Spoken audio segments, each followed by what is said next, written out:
Ya, salam Bapak Ibu dan saudara-saudara yang dikasihi Tuhan. Kiranya damai sejahtera, kasih karunia dari Allah Bapa dan dari Tuhan kita Yesus Kristus senantiasa dilimpahkan di dalam setiap kehidupan kita. Mari kita akan bersama-sama membaca firman Tuhan di dalam Injil Yohanes pasal yang ke-21. Yohanes pasal 21 ayat 1 sampai dengan ayat 14. Saya akan membacakan bagi kita semua. Judul perikop dari ayat ini adalah Tuhan Yesus menampakkan diri kepada murid-muridnya di pantai Danau Tiberias. Kemudian Tuhan Yesus menampakkan diri lagi kepada murid-muridnya di pantai Danau Tiberias, dan ia menampakkan diri sebagai berikut. Di pantai itu berkumpul Simon Petrus, Thomas yang disebut Didimus, Natanael dari Kana yang di Galilea, anak-anak Zebedius, dan dua orang muridnya yang lain. Kata Simon Petrus kepada mereka, "Aku pergi menangkap ikan." Kata mereka kepadanya, "Kami pergi juga dengan engkau." Mereka berangkat lalu naik ke perahu, tetapi malam itu mereka tidak menangkap apa-apa. Ketika hari mulai siang, Tuhan Yesus berdiri di pantai, akan tetapi murid-murid itu tidak tahu bahwa itu adalah Tuhan Yesus. Kata Tuhan Yesus kepada mereka, "Hai anak-anak, adakah kamu mempunyai lauk pauk?" Jawab mereka, "Tidak ada." Maka kata Tuhan Yesus kepada mereka, "Tebarkanlah jalamu di sebelah kanan perahu, maka akan kamu peroleh." Lalu mereka menebarkannya, dan mereka tidak dapat menariknya lagi karena banyaknya ikan. Maka murid yang dikasihi Tuhan Yesus itu berkata kepada Petrus, "Itu Tuhan." Ketika Petrus mendengar bahwa itu adalah Tuhan, maka ia mengenakan pakaiannya, sebab ia tidak berpakaian, lalu terjun ke dalam danau. Murid-murid yang lain datang dengan perahu karena mereka tidak jauh dari darat, hanya kira-kira 200 hasta saja, dan mereka menghela jala yang penuh ikan itu. Ketika mereka tiba di darat, mereka melihat api arang dan di atasnya ikan dan roti. Kata Tuhan Yesus kepada mereka, "Bawalah beberapa ikan yang baru kamu tangkap itu." Simon Petrus naik ke perahu, lalu menghela jala itu ke darat penuh ikan-ikan besar, 153 ekor banyaknya. Dan sungguh pun sebanyak itu, jala itu tidak koyak. Kata Tuhan Yesus kepada mereka, "Marilah dan sarapanlah." Tidak ada di antara mereka atau tidak ada di antara murid-murid itu yang berani bertanya kepadanya, "Siapakah engkau?" Sebab mereka tahu bahwa ia adalah Tuhan. Tuhan Yesus maju ke depan, mengambil roti dan memberikannya kepada mereka, demikian juga ikan itu. Itulah ketiga kalinya Tuhan Yesus menampakkan diri kepada murid-muridnya sesudah ia bangkit dari antara orang mati. Puji Tuhan. Bapak, Ibu, dan saudara yang dikasihi Tuhan, kali ini kita akan belajar firman Tuhan tentang penampakan Tuhan Yesus di Danau Tiberias setelah Tuhan Yesus bangkit dari kematiannya. Apa yang kita dapati dari kebenaran firman Tuhan yang telah bersama-sama kita dengar pada saat ini. Penampakan Tuhan Yesus kepada murid-muridnya ini membuktikan bahwa Tuhan Yesus sungguh-sungguh telah bangkit dan hidup untuk selama-lamanya. Sebab bukan hanya kali ini saja Tuhan Yesus menampakkan diri kepada murid-muridnya dan orang-orang yang dikasihinya. Setelah bangkit dari kematiannya selama 40 hari, berulang kali Tuhan Yesus menampakkan diri. Bahkan ketika Tuhan Yesus sudah mikrat pun, Tuhan Yesus masih menampakkan dirinya.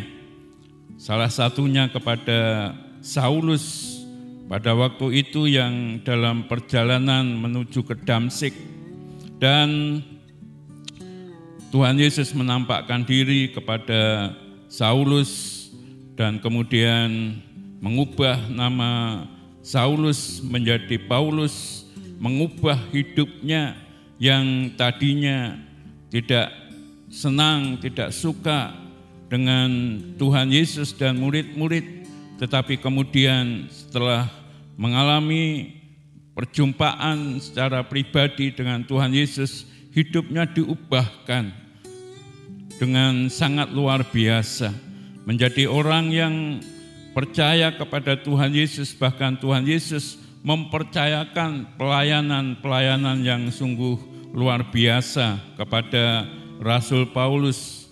Tetapi bukan saja kepada Rasul Paulus, ya, bahkan sampai hari ini Tuhan Yesus masih seringkali menampakkan diri, sekalipun mungkin hanya di dalam penglihatan, tapi kehadiran Tuhan Yesus kepada orang-orang yang dikasihinya selalu mendatangkan berkat-berkat yang luar biasa. Yang tadinya membenci Tuhan Yesus menjadi orang yang percaya kepada Tuhan Yesus, yang tadinya mengalami masalah atau sakit penyakit yang secara medis sudah tidak ada jalan keluarnya, tetapi penampakan Tuhan Yesus, kehadiran Tuhan Yesus kepada orang-orang yang dikasihi mengubah segala sesuatunya, membuktikan bahwa Tuhan Yesus adalah Tuhan yang hidup, bukan saja kepada murid-muridnya, tetapi dibuktikan kepada banyak orang. Kemudian juga Tuhan Yesus bangkit dari kematiannya, menjadi bukti bahwa setiap apa yang difirmankan oleh Tuhan, apa yang dikatakan oleh Tuhan, bahkan apa yang sudah dinubuatkan para nabi-nabi sebelum Tuhan Yesus datang ke dunia ini, semua digenapi, semua terjadi, dan itu menunjukkan bahwa kebenaran firman Tuhan tidak bisa disangka lagi. Sekalipun mungkin ada yang belum tergenapi, tetapi pasti akan tergenapi. Dan kebangkitan Tuhan Yesus menampakkan diri kepada murid-muridnya juga untuk memulihkan iman dari murid-muridnya, memulihkan kehidupan dari murid-muridnya, memulihkan semangat di dalam kehidupan murid-muridnya pada waktu itu. Kalau kita membaca pada perikop sebelumnya, ketika murid-murid Tuhan Yesus menghadapi kenyataan yang sedemikian, di mana Tuhan Yesus telah mati dan berita kebangkitannya sudah mereka dengar, tetapi itu tetap membuat mereka takut, membuat mereka gelisah, bahkan juga membuat mereka putus asa, kehilangan harapan. Tetapi ketika murid-murid ada di dalam ruangan di mana pintunya tertutup, dikunci, dan kemudian Tuhan Yesus hadir di tengah-tengah mereka, memberikan salam damai sejahtera bagimu. Dan mereka yang saat itu dalam cekaman rasa takut, gelisah, putus asa, kemudian diubahkan menjadi sukacita yang luar biasa. Ketika dua orang murid Tuhan Yesus karena sudah tidak memiliki harapan seperti apa yang diharapkan, bahwa Tuhan Yesus akan menjadi raja bagi bangsa Israel, dan mereka menjadi putus asa dan kemudian kembali pulang ke kampungnya. Nah, selama perjalanan ada pribadi yang menyertai mereka, yaitu Tuhan sendiri, sekalipun pada waktu itu mereka tidak menyadarinya. Mereka mengutarakan apa yang sedang terjadi, dan Tuhan Yesus selalu menguatkan mereka, meneguhkan mereka dengan kebenaran-kebenaran firman Tuhan. Maka ketika sampai di kampungnya, Tuhan Yesus diajak singgah di rumahnya, barulah mereka sadar bahwa yang menyertai mereka adalah Tuhan Yesus. Maka tidak menunggu besok pagi mereka kembali ke Yerusalem, tetapi malam hari itu juga dengan semangat yang menyala-nyala, dengan roh yang berkobar-kobar, mereka kembali menemui murid-murid yang lain dan kemudian bersaksi tentang apa yang telah dialaminya. Bapak, Ibu, dan saudara yang dikasihi Tuhan, itulah yang dilakukan oleh Tuhan Yesus ketika Tuhan Yesus menampakkan diri kepada murid-muridnya pada waktu itu. Kemudian yang kedua yang bisa kita pelajari dari kebenaran firman Tuhan ini, bahwa Tuhan Yesus itu menjadi Bapa bagi murid-muridnya dan memberi teladan yang baik sebagai anak yang selalu menurut apa yang dikatakan oleh bapaknya. Ketika Tuhan Yesus ketemu dengan murid-muridnya pada waktu itu, di dalam ayat yang kelima dikatakan, kata Tuhan Yesus kepada mereka, "Hai anak-anak, adakah kamu mempunyai lauk pauk?" Hai anak-anak, panggilan yang sangat dekat antara bapak dan anak. Ketika pada waktu itu Petrus memutuskan untuk mencari ikan kembali. Ketika murid-murid yang lain juga ikut mencari ikan kembali, dan semalam-malaman mereka tidak menangkap seekor ikan pun dari usaha mereka menjala ikan. Dalam keadaan yang seperti itu, Tuhan Yesus tahu. Kemudian Tuhan Yesus sudah menunggu mereka di pantai, dan Tuhan Yesus menyapa kepada murid-muridnya, "Hai anak-anak, adakah lauk pauk?" Artinya bahwa Tuhan Yesus begitu peduli kepada murid-muridnya pada waktu itu. Tuhan Yesus begitu mengerti sebagaimana seorang bapak kepada anak-anaknya, apa yang sedang dirasakan oleh murid-muridnya pada waktu itu. Kalau boleh kita gambarkan ketika Tuhan Yesus memanggil murid-muridnya dengan anak-anak.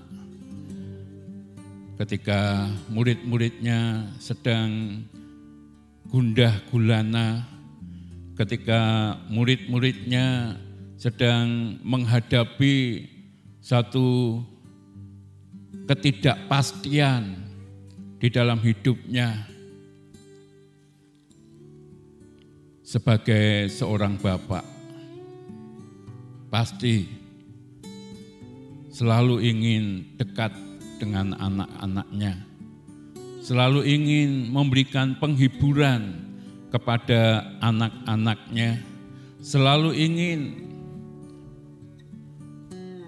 mengelus kepala anak-anaknya, sehingga anak-anaknya dipelukan bapaknya, akan mendapatkan ketenangan, akan mendapatkan ketentraman, akan mendapatkan kenyamanan. Sebagaimana anak-anak ayam yang begitu dekat dengan induknya, ada di bawah kepak sayap induknya.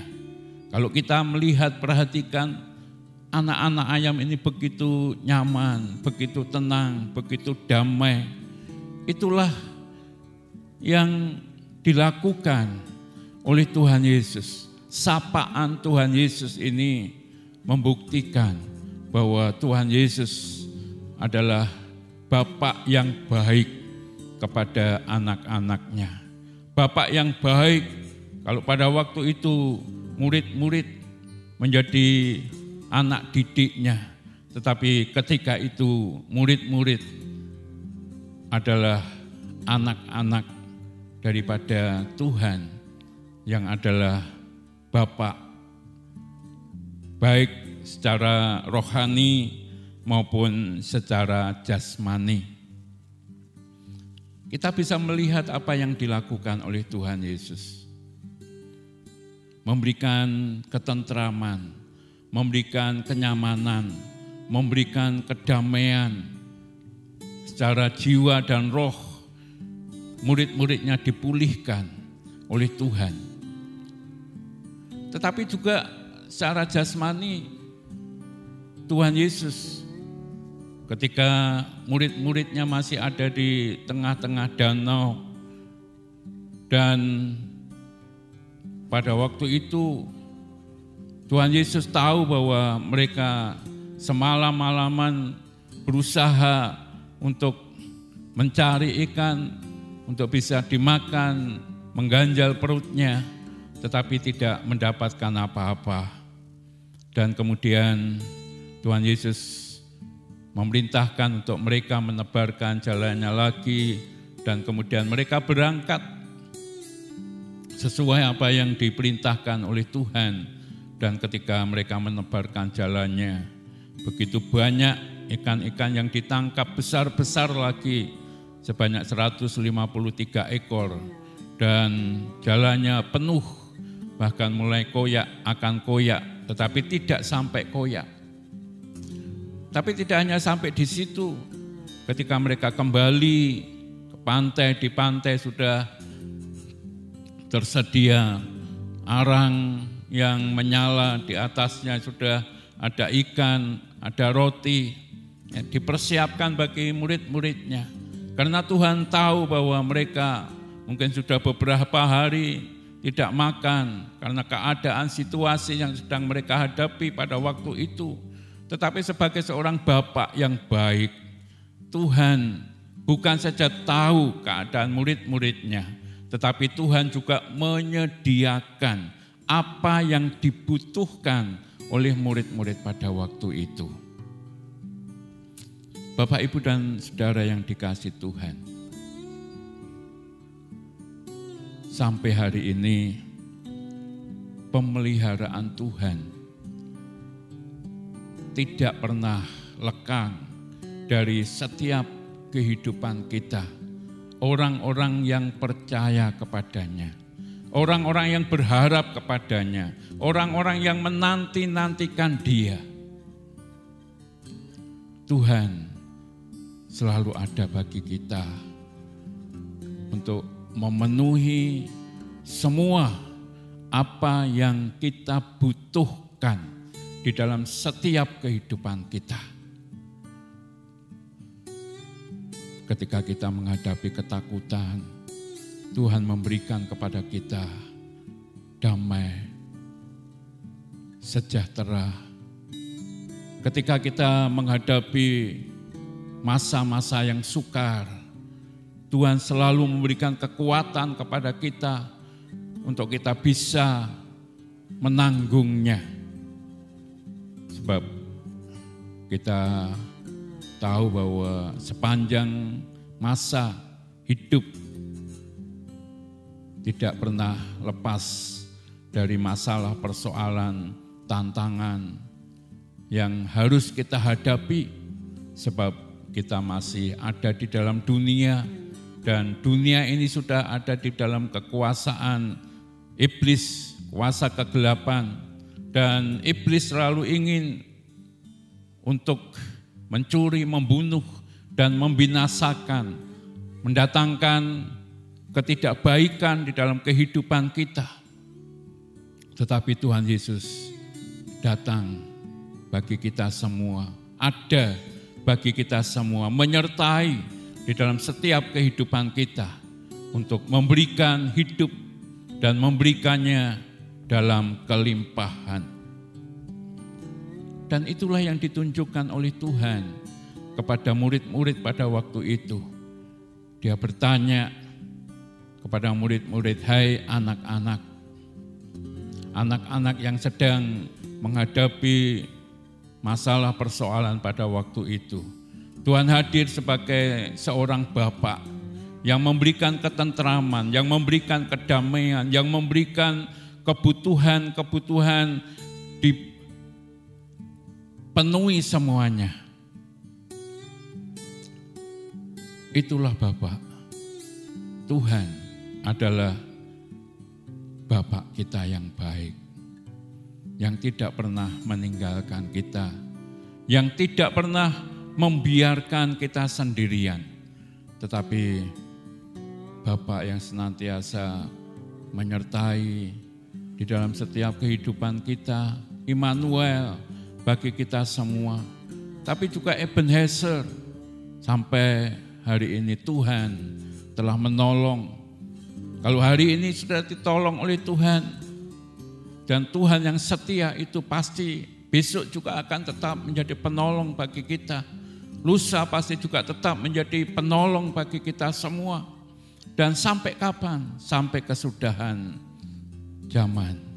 Tuhan tetap hadir di dalam setiap kehidupan kita untuk menjadi Bapa bagi kita semua, dan Bapa yang senantiasa mempedulikan setiap kehidupan anak-anaknya. Bukan hanya kepada murid-murid Tuhan Yesus saja, tetapi kepada setiap orang yang dikasihinya dan yang mengasihi Dia. Berserah kepada Dia dan mengandalkan Dia di dalam segala perkara.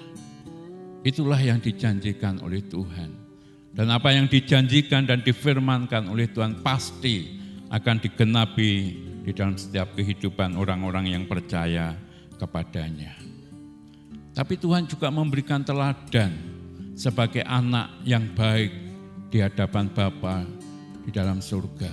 Apa yang dilakukan oleh Tuhan Yesus adalah semua apa yang diperintahkan oleh Tuhan, semua apa yang dikehendaki oleh Tuhan. Sekalipun Tuhan punya kehendak sendiri, tetapi semua diserahkan kepada kehendak Tuhan, dan itulah yang dilakukannya. Salah satu contoh ketika Tuhan Yesus sebelum menderita mati di atas kayu salib, Dia berdoa di Taman Getsemani, berdoa kepada Bapa, jikalau mungkin cawan ini biarlah berlalu daripadaku. Itu kehendak Tuhan Yesus. Tidak perlu menghadapi satu penderitaan yang begitu luar biasa sebagai manusia. Tuhan Yesus bisa merasakan penderitaan yang akan dialaminya. Kalau boleh itu berlalu. Tapi doa Tuhan Yesus tidak berhenti sampai di situ. Tapi doa Tuhan Yesus berkata, tetapi biarlah bukan kehendakku, namun kehendak Bapalah yang terjadi. Artinya Tuhan Yesus menyerahkan semua kepada kehendak Bapa dan hanya melakukan apa yang dikehendaki oleh Bapa, sekalipun itu mendatangkan penderitaan yang berat di dalam hidupnya. Tetapi kalau itu adalah kehendak Bapa, itulah yang dilakukan. Ini menjadi teladan bagi kita semua, Bapak, Ibu, dan Saudara yang dikasihi Tuhan. Jangan pernah kita menjadi anak-anak yang mendurhaka kepada Tuhan sebagai Bapak kita. Tetapi jadilah anak-anak yang taat, menurut semua apa yang dikehendaki oleh Bapa. Sebab kita tahu setiap apa yang dikehendaki oleh Bapa itu pasti akan mendatangkan kebaikan bagi kita semua. Sekalipun seketika mungkin membuat kita tidak nyaman, membuat kita tidak enak, membuat kita harus menghadapi kesulitan-kesulitan untuk melakukan kehendak Bapa. Tetapi pada akhirnya kita akan sadar bahwa setiap kehendak Bapa selalu baik bagi kita semua. Puji Tuhan.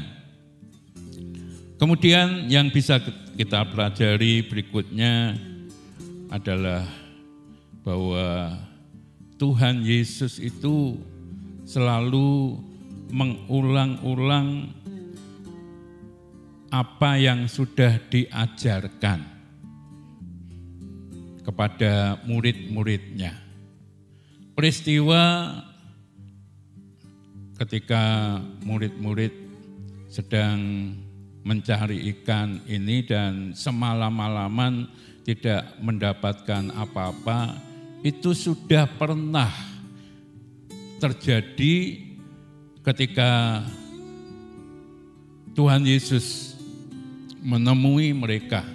Pada waktu itu mereka belum menjadi murid-murid Tuhan Yesus, tetapi peristiwa yang sama, mereka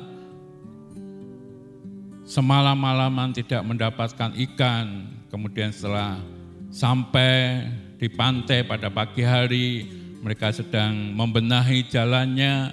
Kemudian Tuhan datang kepada mereka, minjam perahu Petrus dan kemudian mengajar tentang kebenaran-kebenaran firman Tuhan, dan kemudian memerintahkan Petrus dan kawan-kawan untuk pergi ke tempat lebih dalam dan kemudian menebarkan jalannya kembali, dan mereka mendapatkan ikan yang luar biasa. Dan pada saat itu Tuhan Yesus berkata kepada mereka, engkau tidak lagi menjala ikan, tetapi aku akan jadikan engkau menjadi penjala manusia. Ya, peristiwa ini sudah pernah dialami oleh murid-murid Tuhan Yesus. Dan pada waktu Tuhan Yesus menampakkan diri, ini kembali diulangi dan murid yang dikasihi diingatkan akan peristiwa pada waktu itu dan mereka ingat bahwa itu adalah Tuhan. Dan saat itu mengingatkan kepada semua, termasuk Petrus, murid-murid yang lain yang pada waktu itu sedang selesai menjala ikan dan mendapatkan ikan yang begitu banyak. Dan mereka sadar bahwa seperti waktu itu dan saat ini juga mereka mengalami hal yang sama. Tuhan Yesus mengingatkan kembali, mengulang-ulang pelajaran-pelajaran, peristiwa-peristiwa yang sudah pernah diberikan oleh Tuhan Yesus kepada murid-muridnya. Demikian juga Bapak, Ibu, dan Saudara yang dikasihi Tuhan, di dalam Alkitab kita seringkali juga mendapatkan pelajaran-pelajaran dari Tuhan yang merupakan pengulangan-pengulangan yang sudah pernah disampaikan, dan itu yang dikehendaki oleh Tuhan. Kita terus belajar, dan mengulang agar apa? Agar kita senantiasa diingatkan akan setiap kebenaran-kebenaran firman Tuhan, dan kita selalu diingatkan agar supaya kita memahami dan percaya bahwa setiap kebenaran firman Tuhan itu pasti akan digenapi di dalam setiap kehidupan kita. Iman kita semakin kuat di dalam Tuhan, dan perjalanan kehidupan kita ada di dalam tangan Tuhan, dan kebenaran-kebenaran yang menjadi satu pegangan yang kuat bagi kita semua untuk mengarungi kehidupan ini, dan kita akan menjadi pemenang-pemenangnya seperti apa yang telah Tuhan firmankan. Maka Bapak, Ibu, dan Saudara yang dikasihi Tuhan, mari kita terus belajar, ya, berulang kali merenungkan kebenaran firman Tuhan. Dan setiap kita membaca firman Tuhan dalam perikop yang sama, dalam pasal yang sama, dalam ayat yang sama, seringkali kita mendapatkan berkat-berkat yang berbeda dari apa yang sudah kita baca sebelum-sebelumnya. Karena memang kebenaran firman Tuhan itu tak terbatas untuk bisa menjadi berkat bagi kita semua. Maka kita jangan pernah meremehkan siapapun yang menyampaikan firman Tuhan itu. Atau kita jangan pernah kemudian bosan, bolak-balik yang disampaikan itu. Ketika kita mencermati betul-betul, ketika kita memperhatikan betul-betul setiap kebenaran firman Tuhan yang disampaikan, siapapun itu yang menyampaikan, pasti di dalamnya akan keluar berkat-berkat bagi setiap kehidupan kita. Maka jangan pernah bosan untuk terus bagi kita menerima atau mengajarkan kebenaran-kebenaran firman Tuhan itu bagi setiap orang-orang yang dikasihi oleh Tuhan.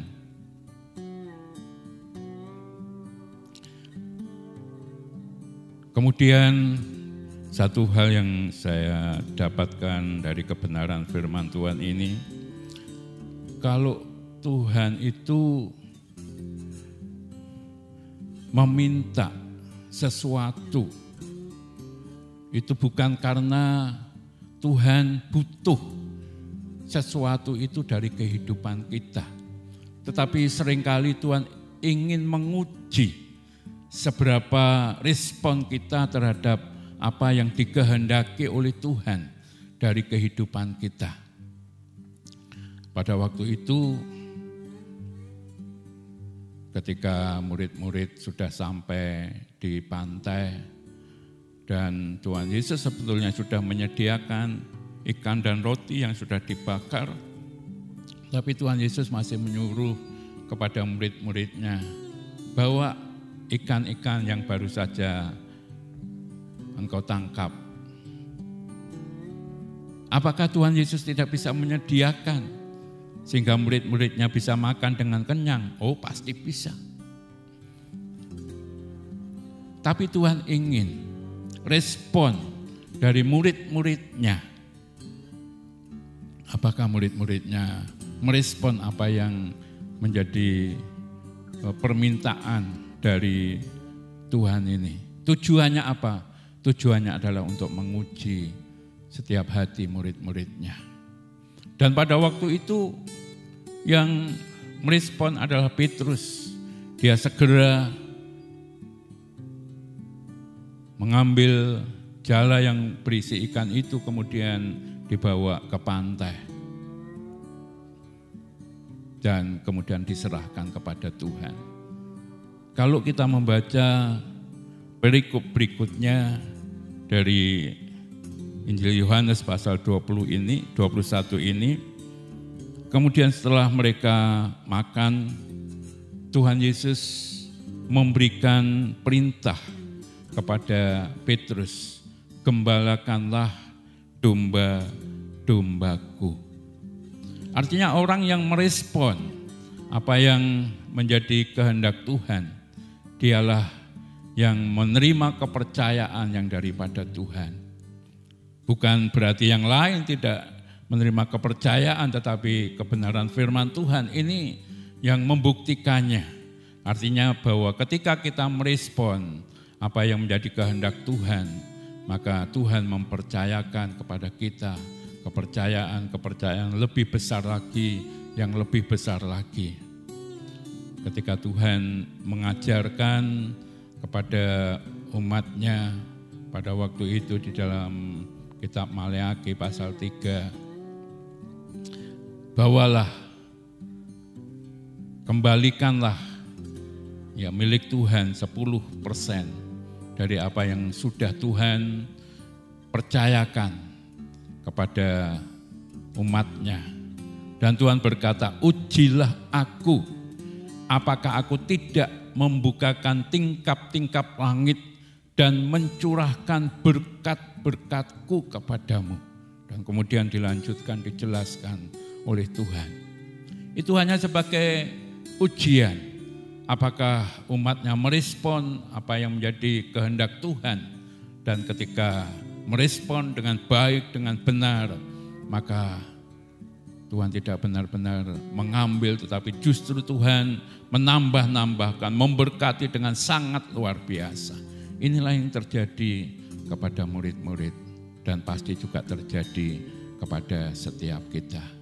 Maka Bapak, Ibu, dan Saudara yang dikasih Tuhan, melalui kebenaran-kebenaran firman Tuhan ini, biar kita menjadi anak-anak yang senantiasa taat kepada Bapa, dan kita senantiasa menaruh iman, pengharapan, penyerahan kita kepada Tuhan, dan kita senantiasa hidup di dalam kebenaran-kebenaran firman-Nya.